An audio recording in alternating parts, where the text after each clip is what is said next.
Hi സുഹൃത്തുക്കളെ, ഇന്ന് ഞാൻ നിങ്ങളുമായി സംസാരിക്കാൻ പോകുന്ന ഒരു വിഷയം വളരെയധികം ഗൗരവകരമായിട്ടുള്ള മൊബൈൽ ഫോൺ, നമ്മൾ ഉപയോഗിക്കുന്ന മൊബൈൽ ഫോൺ സംബന്ധമായ ഒരു വിഷയമാണ്. ഇത് പലരും പരസ്പരം അങ്ങോട്ടും ചർച്ച ചെയ്യുന്നുണ്ടെങ്കിലും കോമൺ ആയിട്ട് ഇങ്ങനെ ഒരു വീഡിയോ ചെയ്യുന്നതോ അല്ലെങ്കിൽ ഇതിനോട് പ്രതികരിക്കുന്നതോ ഞാൻ കണ്ടിട്ടില്ല. പക്ഷെ ഇത് ഈ ഒരു സബ്ജക്റ്റ് നമുക്ക് പറയാതെ വയ്യ. മൊബൈൽ ഫോൺ കമ്പനിക്കാരുടെ ഈ അനാസ്ഥ, ഈ തട്ടിപ്പിനെതിരെ നമ്മൾ ഓരോരുത്തരും പ്രതികരിക്കുന്ന സമയം അതിക്രമിച്ചിരിക്കും. എനിക്ക് ഇന്നലെ വന്നൊരു മെസ്സേജാണ്. ഞാൻ ഒരുപാട് വർഷങ്ങളായിട്ട് എയർടെലിന്റെ പോസ്റ്റ് പെയ്ഡ് കണക്ഷൻ ഉപയോഗിക്കുന്ന ഒരാളാണ്.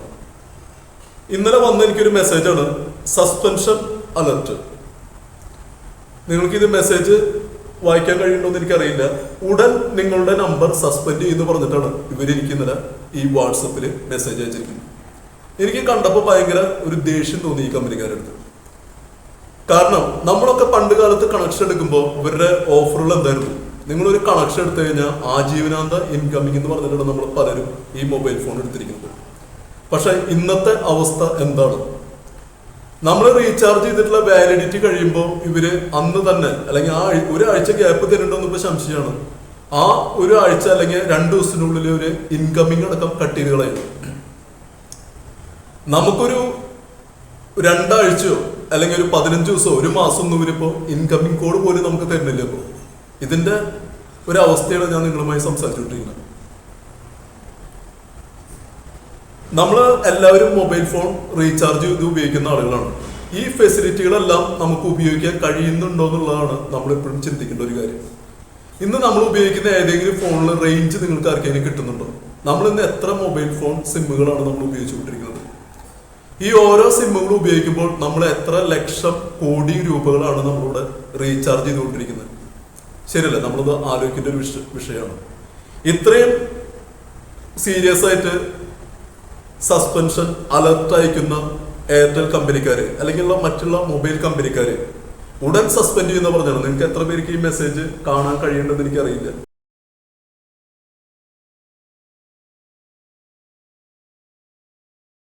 നിങ്ങളുടെ നമ്പർ ഉടൻ സസ്പെൻഡ് ചെയ്യും. ഇവര് ഇത്രയും സീരിയസ് ആയിട്ട് മെസ്സേജ് അയക്കണമെങ്കിൽ ഇവർ എന്തുകൊണ്ടാണ് നമ്മളെപ്പോലുള്ള പബ്ലിക്കിന് ഇവർ കറക്റ്റ് ആയിട്ട് സർവീസ് തരാത്തത്? ഇവരുടെ കണക്ഷനിൽ എന്തുകൊണ്ടാണ് റേഞ്ച് ഇല്ലാത്തത്? പല സിറ്റികളിലും ഓരോ നെറ്റ്വർക്ക് കമ്പനികൾക്കും റേഞ്ച് കിട്ടുന്നില്ല. ഇനിയിപ്പോ നമ്മൾ 1, 2, 3 മൊബൈൽ ഫോൺ റീചാർജ് ചെയ്തു. എത്രയും ലക്ഷം കോടികളാണ് ഇവര് പ്രോഫിറ്റ് ഉണ്ടാക്കുന്നത് നമ്മളിൽ നിന്ന്. ഇത്രയും അധികം സർവീസ് നമ്മൾ ഈ ഫോൺ കമ്പനിക്കാരെ നമ്മൾ ഉപയോഗിക്കുന്നുണ്ടോ? വളരെ സീരിയസ് ആയിട്ട് നമ്മൾ ചിന്തിക്കേണ്ട ഒരു വിഷയം തന്നെയാണ്. നമ്മുടെ വീട്ടിൽ വയസ്സായിട്ടുള്ള ഒരു ജനവിഭാഗം ആളുകളുണ്ട്. ഇവർക്കൊക്കെ ഈ മൊബൈൽ ഫോൺ എത്രയാണ് ഇവർ ഉപയോഗിക്കുന്നത്? ഇന്റർനെറ്റ് ഉപയോഗിക്കുന്നുണ്ടോ? അല്ലെങ്കിൽ ഒരു SMS ഉപയോഗിക്കുന്നുണ്ടോ? അല്ലെങ്കിൽ മറ്റുള്ള ഫോണിന്റെ ഫെസിലിറ്റികൾ ഇവർ ഉപയോഗിക്കുന്നുണ്ടോ? നിങ്ങളൊന്ന് ആലോചിച്ച് നോക്കിയാൽ ഈ വയസ്സായവർ ആ കൂടി മൊബൈൽ ഉപയോഗിക്കുന്നത് അവർക്ക് വേണ്ടപ്പെട്ട മക്കളെയും ബന്ധുക്കളെയും ജസ്റ്റ് ഒന്ന് വിളിക്കാൻ മാത്രം ഉപയോഗിക്കുന്നുള്ളൂ. പക്ഷെ ഇന്ന് നമ്മൾ റീചാർജ് ചെയ്യണതോ ഈ ഫെസിലിറ്റികളൊക്കെ കൂടിയിട്ടുള്ള ഒരു പാക്കാണ് നമ്മൾ റീചാർജ് ചെയ്യണം. ശരിയല്ലേ? അതിൽ നമുക്ക് ഇവര് എത്ര ലാഭങ്ങൾ ഉണ്ടാക്കണം?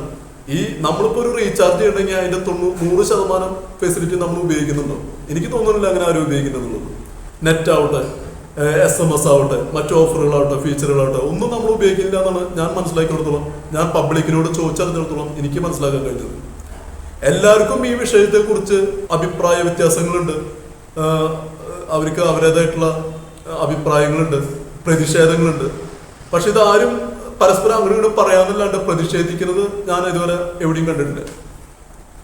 ഈ ഒരു വിഷയത്തെ കുറിച്ച് മൊബൈൽ കമ്പനികൾക്കെതിരെ നമ്മൾ പ്രതിഷേധിക്കേണ്ട സമയം അതിക്രമിച്ചിരിക്കുന്നു വേണം ഞാൻ ഈ അവസരത്തിൽ നിങ്ങളെ ഓർമ്മിപ്പിക്കാനുള്ളത്. എന്നെ സംബന്ധിച്ച് ഒരു മൊബൈൽ ഫോണേ എനിക്കുള്ളൂ. വർഷങ്ങളായിട്ട് ഞാൻ ഉപയോഗിക്കുന്ന ഒരൊറ്റ മൊബൈൽ ഫോൺ മാത്രം ഉപയോഗിക്കുന്നുള്ളൂ. 2, 3, 4 മൊബൈൽ ഉപയോഗിക്കുന്ന ആളുകളെ നമ്മൾ തരികിടകൾ അല്ലെങ്കിൽ ഉഡായിപ്പുകൾ എന്നാ പറയും. അവരെ ഒറ്റ നമ്പറിൽ വിളിച്ചാൽ കിട്ടാറില്ല. നമ്മൾ കോമൺ ആയിട്ട് നിങ്ങൾ ഒന്ന് ചിന്തിച്ചാൽ മതി, മനസ്സിലാവും നിങ്ങൾക്ക്. പക്ഷെ ഇന്നത്തെ കാലത്ത് നമ്മളും 2, 3, 4 മൊബൈൽ ഫോൺ ഉപയോഗിക്കേണ്ട അവസ്ഥയാണ് നിലവിലുള്ളത്. കാരണം സിറ്റിയിൽ പോലും നമ്മൾ ഉപയോഗിക്കുന്ന മൊബൈലിന് റേഞ്ച് കിട്ടുന്നില്ല. നമ്മൾ ആൾക്കാരുടെ അടുത്ത് അങ്ങോട്ട് സംസാരിക്കുമ്പോൾ അവര് ഇങ്ങോട്ട് പറയുന്നത് മാത്രം നമുക്ക് കേൾക്കണുള്ളൂ. നമ്മൾ അങ്ങോട്ട് പറയുന്നത് അവർ കേൾക്കുന്നില്ല. ഇനി വേറൊരു സ്ഥലത്ത് നിന്ന് കഴിഞ്ഞാൽ അവര് ഇങ്ങോട്ട് പറയുന്നത് നമുക്ക് കേൾക്കില്ല, നമ്മൾ അങ്ങോട്ട് പറയുന്നത് അവർക്ക് കേൾക്കുന്നുണ്ട്. ഇതൊക്കെയാണ് ഇന്നത്തെ കാലത്തെ അവസ്ഥകൾ.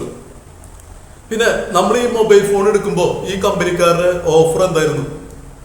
നമ്മുടെ പ്രൂഫും കാര്യങ്ങളൊക്കെ കൊടുത്ത് പഴയ കാലത്ത് നമ്മൾ മൊബൈൽ ഫോൺ എടുക്കുമ്പോൾ ആജീവനാന്തി ഇൻകമിങ് എന്ന് പറഞ്ഞിട്ടാണ് ഒരു പലരും നമുക്ക് കണക്ഷൻ തന്നു തുടങ്ങിയത്. ശരിയല്ലേ? ഇപ്പോഴത്തെ അവസ്ഥ എന്താണ്? നമ്മൾ ഉപയോഗിക്കുന്ന മൊബൈൽ ഫോണിന്റെ വാലിഡിറ്റി ഡേറ്റ് കഴിഞ്ഞു കഴിഞ്ഞാൽ അപ്പൊ തന്നെ അന്നത്തെ ദിവസം തന്നെ ഇൻകമിങ് കട്ടായി തുടങ്ങിയപ്പോൾ ഒരാഴ്ച പോലും കിട്ടുന്നില്ല. ഇത് കഴിഞ്ഞിട്ട് ഒരു മെസ്സേജാണ് ഉടൻ സസ്പെൻഡ് ചെയ്യുന്നുള്ളത്. ഇത് കേട്ടപ്പോൾ എനിക്ക് അങ്ങേറ്റം പ്രതിഷേധം ഉണ്ടായത്. കാരണം എന്താ വെച്ച് കഴിഞ്ഞാൽ ഇത്രയും ഉടൻ സസ്പെൻഡ് ചെയ്യുന്നൊക്കെ പറഞ്ഞ് മെസ്സേജ് അയക്കുന്ന കമ്പനിക്കാര് എന്തുകൊണ്ട് ഒരു നല്ല സർവീസ് തന്നില്ല? നമ്മൾ പലരും ചോദിക്കുന്നതല്ല. ഈ ഫോൺ കമ്പനികൾക്കെതിരെ വലിയൊരു പ്രക്ഷോഭം നമ്മളിന്ന് ഉണ്ടാക്കേണ്ടത് അതിക്രമിച്ചിരിക്കുന്നതാണ് ഞാൻ നിങ്ങളെ ഓരോരുത്തരെയും ഓർമ്മപ്പെടുത്തുന്നത്. അടുത്തതായി പോസ്റ്റ് പെയ്ഡ് കണക്ഷൻ ഉപയോഗിക്കുന്ന ഉപഭോക്താക്കളുടെ കാര്യം നമുക്കൊന്ന് പരിശോധിക്കാം. ഒരു നിശ്ചിത താരിഫിൽ നിന്നുകൊണ്ട് എല്ലാ മാസവും നിശ്ചിത തുക ബില്ലടച്ച് മുന്നോട്ട് പോകുന്ന ആളുകളാണ് പോസ്റ്റ് പെയ്ഡ് ഉപയോഗിക്കുന്ന ഉപഭോക്താക്കൾ. ഈ ഉപഭോക്താക്കൾ അറിയാതെ അവരുടെ അക്കൗണ്ടിൽ പല പല പാക്കുകൾ ആഡ് ചെയ്ത് ബിൽ തുകയിൽ വർധനവുണ്ടാക്കി എല്ലാ മാസം ബില്ലടയ്ക്കുമ്പോൾ പറഞ്ഞ തുകയിൽ നിന്നും കൂടുതൽ തുക ഈ ഫോൺ കമ്പനിക്കാര് എല്ലാ മാസവും ഈടാക്കും. ഭൂരിഭാഗം പേര് ഇതിനെതിരെ പ്രതിഷേധിക്കാറില്ല, അടച്ചു പോകാറാണ് പതിവ്.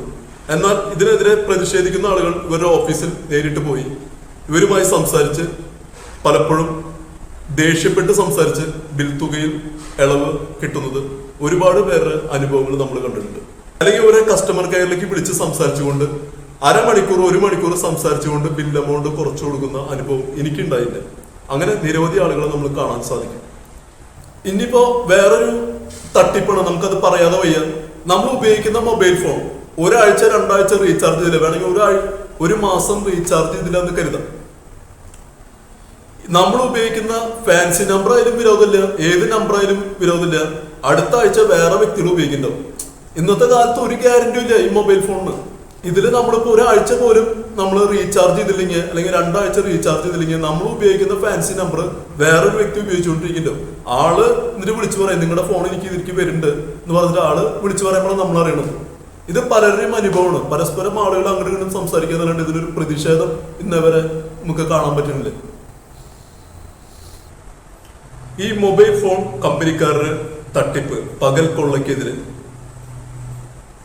അധികാരികൾ വേണ്ട നടപടി സ്വീകരിക്കണമെന്നും പൊതുജനങ്ങൾ ഈ ഫോൺ കമ്പനിക്കാരുടെ തട്ടിപ്പിനെതിരെ പ്രതിഷേധങ്ങൾ ഉയർത്തേണ്ട സമയം അതിക്രമിച്ചിരിക്കുന്നു.